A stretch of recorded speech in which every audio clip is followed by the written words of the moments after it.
I've done is marked out the location for the rough-in for the toilet. We'll be getting a 12-inch rough-in toilet, so I marked out from the finished wall, or where the finished wall will be, 12 inches, and centered it between the finished wall here and the opening for where our recessed area will be, which measures 31 inches, so I measured 15.5 inches in. Okay. Got my compass and made a 5-inch circle, or 5.25-inch circle, because the flange I will be using is just at 5 inches, which will drop and fit there on top of the finished ceiling, or finished floor. Toilet on the ceiling. Nice. Yeah, toilet on the ceiling. That'd be good. So. And so now what I'm going to do, I'll get the circle marked out. I'm going to drill a hole so that I can then use my jigsaw to cut. And that's called a pilot hole, right? Pilot hole, yes. Yeah, okay. So, do that right here.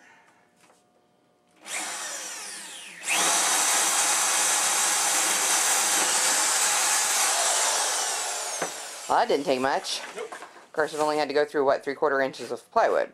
Right. And luckily, there's no studs. Yeah, I was going to wonder what was going to happen if the middle was on a stud. If we were going to have it on the stud, then we'd have problems. Then we'd have to we'd be rethinking a few things.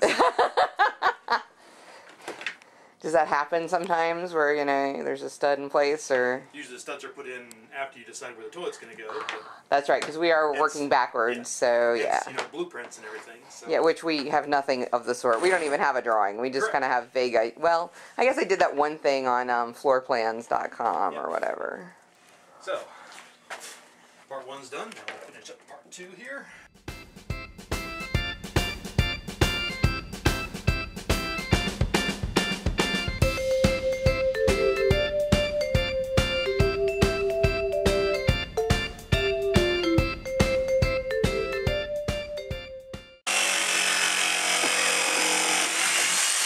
There it goes. You do a little cleanup around there, but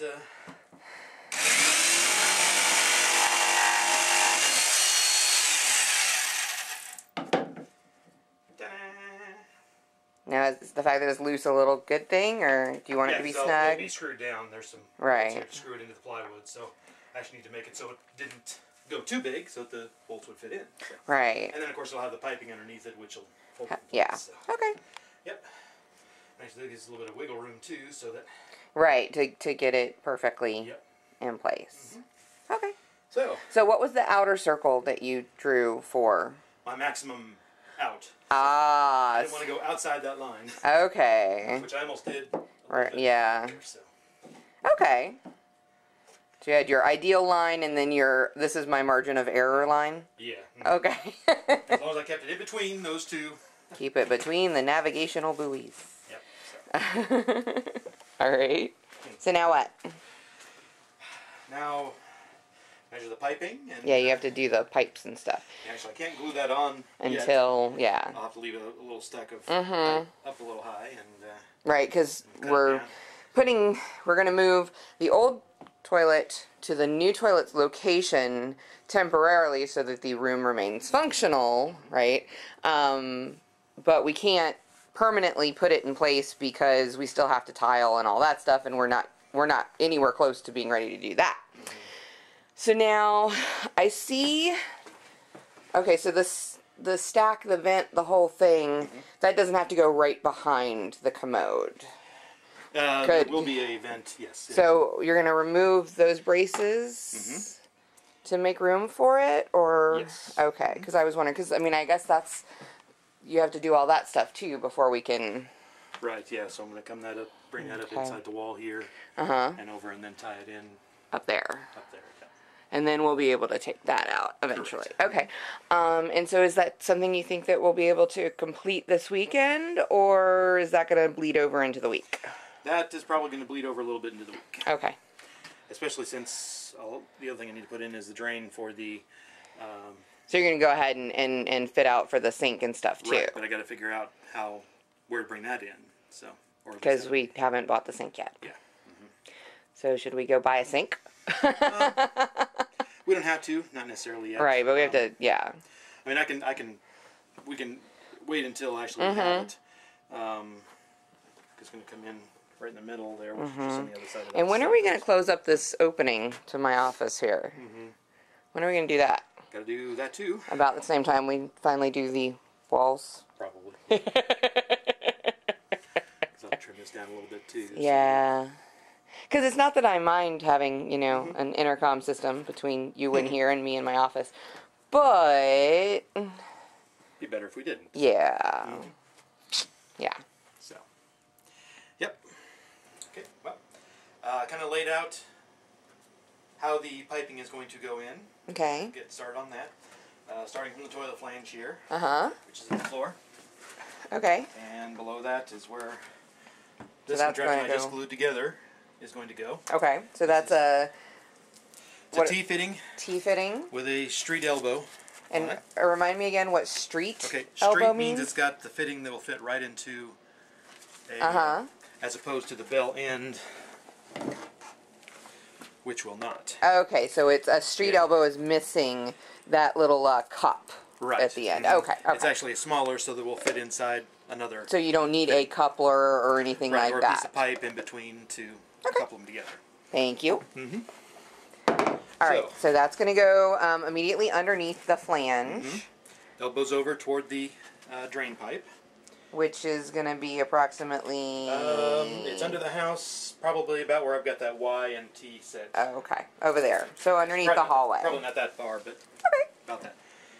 And I've got a coupled this down to or bushed this down to a 3-inch size. So you said bushed, so that's reducing, because we had some problems finding the right fittings when we were shopping. So bushing is reducing down. Bushing is a piece like this. So, okay, a bushing is a part. Yes. Oh, okay. So that's a bushing, and I needed to reduce this 2-inch to an 1.5 inch. So this is a 2 to 1. So you'll use the purple glue stuff to secure that in there. I'll glue that in there.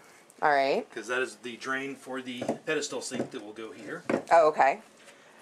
The pedestal sink to be named later. Right. And from this 3-inch, I'm going over to where the vent stack will be, and that'll be inside this wall here. Okay. And we'll... Oh, okay, that's going to go up there and bring the vent stack across. Right. And come across this way. To meet up. But on the other side of that wall there, because... Correct, right. You know. I'll have to go through the wall here. Yeah. And come out where that lid is, and then go into the existing pipe. Okay. And so that'll join in with some of the stuff you've been working on over time with the various leaks that we had to fix. Correct, right. Which people who have watched our videos before will be very familiar with that little section of pipe. Eventually we'll replace some of the piping that's up there probably. Put in PVC, so. And you said it won't be impossible to tie into that. Correct. Okay. Right. Awesome. In fact, I've got the coupling that will be done for that. It's a 4-inch cast iron pipe, and I've got what's called a no-hub coupling that reduces down to 3-inch. So it'll be 3-inch from there all the way down to the vent. Okay. And it's, I mean, I presume 3 inches sufficient, because they have, for like, vent, obviously, like, you know, what is that, like 5? That is 4-inch. That's 4-inch? Wow, it looks really big for 4-inch. Well, but it's cast thick. iron. Yeah. So, okay. Probably 3/8 of an inch thick. So 3 is perfectly okay, though. Yes, for a vent, yes. And it's, and a vent is, you said the vent is, like, for sewer gas and sewer stuff? gases and to help facilitate proper draining. Because if the water's rushing in, it's got to have replace pump with air, so the air is coming from the vent. Okay. All right. So it's not actually conveying water or anything on a regular basis. Correct. It's okay. It's airflow more or less. Correct. Okay. It actually goes up all the way through the ceiling and out to the roof. Okay, so you don't want it too small because then you won't have enough airflow to help with that displacement and stuff. But you also don't need to have it massive. Right. Because and actually, that just takes up too much space in your walls. Yeah. I'm using 4-inch PVC down here. I didn't need to. I could have gone with 3-inch. Right. But I decided to go with 4-inch because we've got... But that was the size fittings we could find easily, too. Well, yeah, they had 3-inch there, too. But by the time I get the pedestal sink in there, we'll have the tub. This other T here is for going over to the line where the tub will eventually... Over there, eventually? Yeah, oh, see, that's... Right there. Okay. Where the trap is, that's... right. Because you're going to... Now, we're going to have the hot and cold coming in for the tub in approximately the same place, but you're going to repipe those. Right. Yeah, okay. We can either have them coming in through the wall or through the floor, whichever. I think the floor makes more sense, and it won't look as ugly outside. Yeah.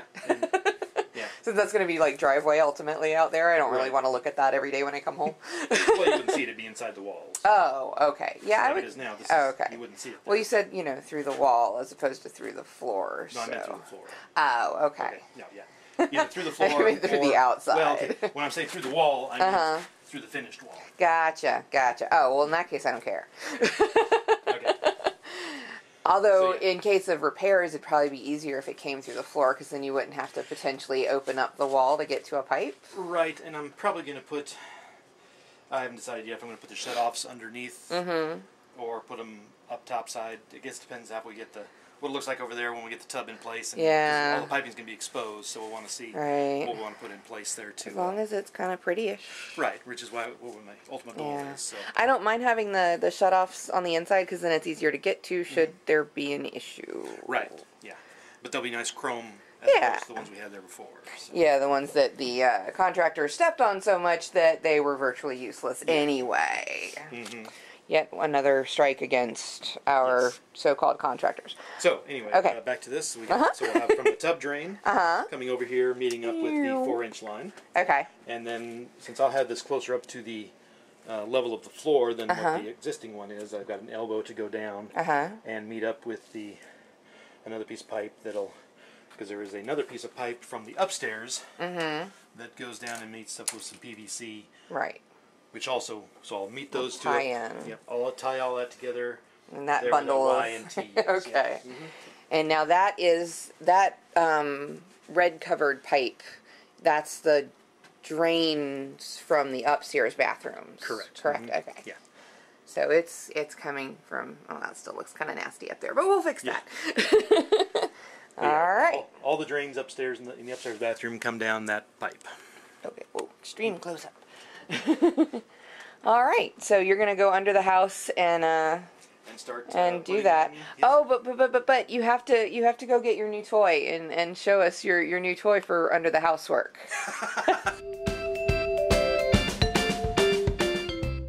So yeah, I had to buy this hat while I was at Lowe's. The reason being that when working under the house, this little light on the brim so that I can see what I'm doing in the little darker areas. That's really clever. So, this is my tool of the week.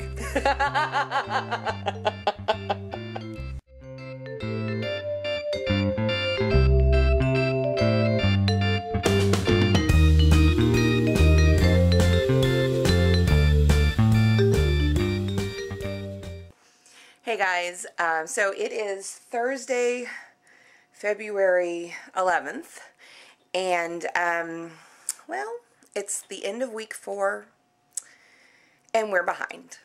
Yeah, I'm just going to come out and say it. We are behind. We are officially at least 1 week behind. I'm kind of afraid to look at where I thought we'd be, because we're not there. But it's okay. You know, it's... I think renovation projects are kind of like a pair of tights. You've only got so long before you hit a snag. So I'm just trying to go with it. And so let me show you what we've gotten done so far. It doesn't look like much, but everything counts, especially at this point. So when I got home on Monday night, not only was Todd home before me, which seldom happens, he was already up on the roof.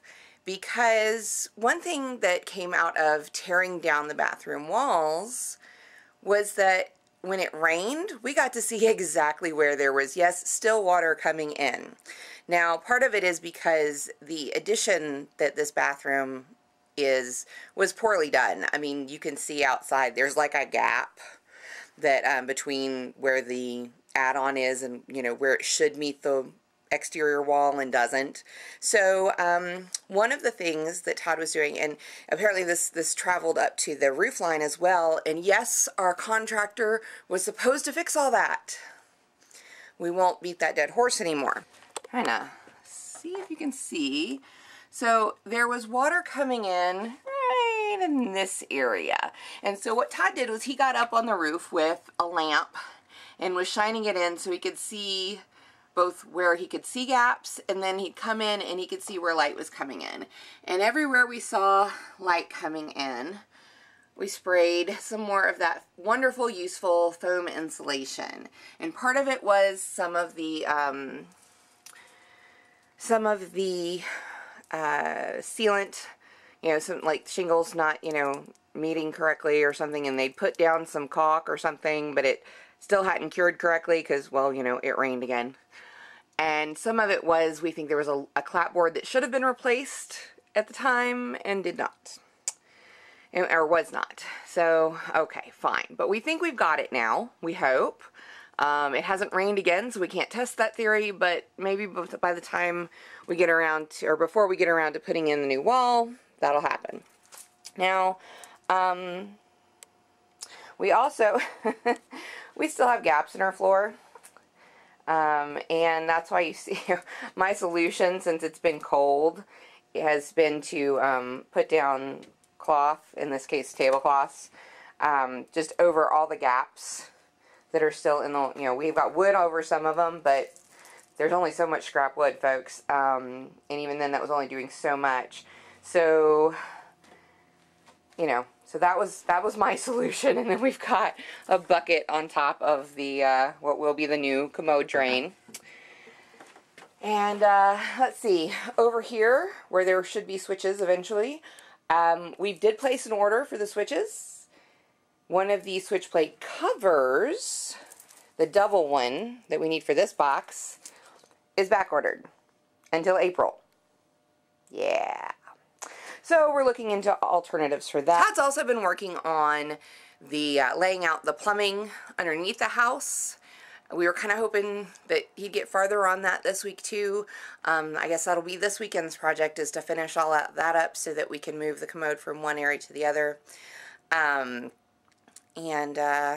Yeah, we'll see how that goes. Now, if I've had any pause over this project, yes, we're behind, but I'm honestly not super worried about it. It'll get done. The important stuff will hopefully still get done before the party.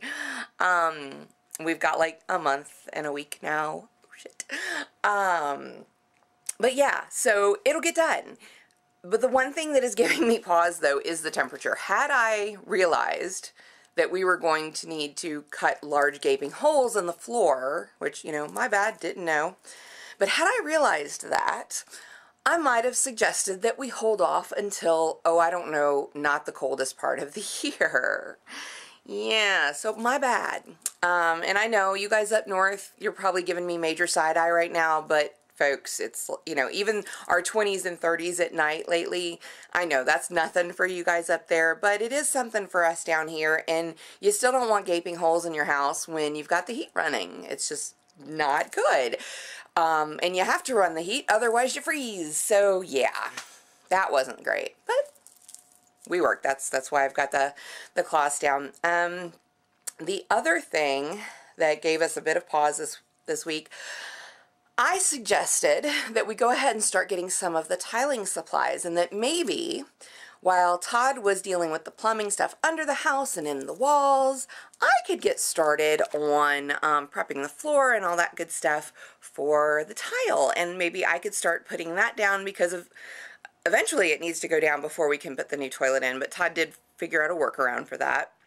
You know, building up layers so that the flange would be at the right height, and, you know, then we can just swap it out when we actually do the tile. So yeah, I thought, well, you know what, tiling is something that I can probably handle on my own, unlike plumbing at this point. So I said, yeah, let me go ahead and start. Well, then we ran into the issue of underlayment, which I didn't know we needed. Yeah, I guess I thought we just, like, put it down onto the subfloor, and you don't do that. So we bought this expensive stuff called Detra, and not only is it expensive, you know, it has some certain rules and regulations about it, right? One of which is that it's only for tiles that are 2 inches or more. Well, our tile, the octagons are 2 inches or so, but the little squares aren't. They're only 1. And the Detra is this Wapple pattern stuff, and and the waffles are, I guess, about an inch or so big, and I think the big concern is that it will cause some instability in small tile patterns. So, we looked into some other solutions, because the whole thing about the underlayment is that with the Ditra, it prevents like cracking and shifting and stuff that causes cracking in larger tiles. But with smaller tiles, maybe that's not so much of an issue. But we do still want to add some waterproofing, because, well, it's a bathroom and you don't want water can get in the grout lines and stuff to the subfloor, and you don't want that. So I've been informed. So yeah, so now what are we going to do? Well, our solution is ultimately going to be cement board, and then we'll tile on top of the cement board.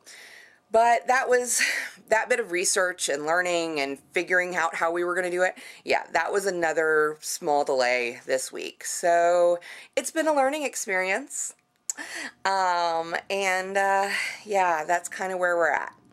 Kind of hoping we can bang some stuff out this weekend, but you know, what happens, happens. We'll get there. It'll get done. Just a few setbacks this week. That's the way it goes. All right. Wish us luck. Bye.